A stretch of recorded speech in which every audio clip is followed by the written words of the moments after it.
I want to remind us all today that the spiritual attacks we go through in life are oftentimes based on who we are going to become rather than who we currently are or who we used to be in the past. Let me explain this a little bit more.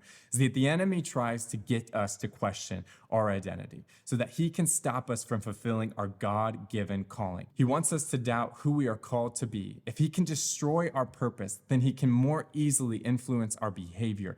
We see an example of this when Satan comes and he tests Jesus after he spends 40 days of fasting and praying in the wilderness. When the enemy comes to him and says to him, "If you are truly the Son of God," we find this in Matthew 4, verse 3, "then you will tell these stones to turn into bread." See, the enemy's strategy was first to challenge Jesus's identity. He did this to try to provoke wrong action out of Jesus. In this case, he wanted to lead Jesus into satisfying his own human needs outside of God's plan. He was trying to cause Jesus to sin, so he attacked his sense of identity. Remember, the devil knew exactly who Jesus was. He didn't doubt that Jesus was the Son of God. Rather, he was trying to use this statement, "If you are truly the Son of God," to use it as a tactic to cause Jesus to doubt his calling and push him into making a mistake. Rather than reacting out of insecurity, Jesus responded with confidence. He knew that doing what the enemy wanted wouldn't prove his identity,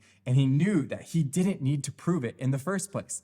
He was secure in his identity and his mission. The devil's attack failed because there were no cracks of insecurity that gave him access. The enemy will use the same strategy to attack you, not because you're weak or because you're useless or a nobody or because you don't have a calling on your life, but it's because he knows your true identity and he is frightened by it. As a child of God, I want to remind you today to stand firm in the understanding of who you are, what you are called to do. Stay on mission and avoid being distracted or derailed by the enemy.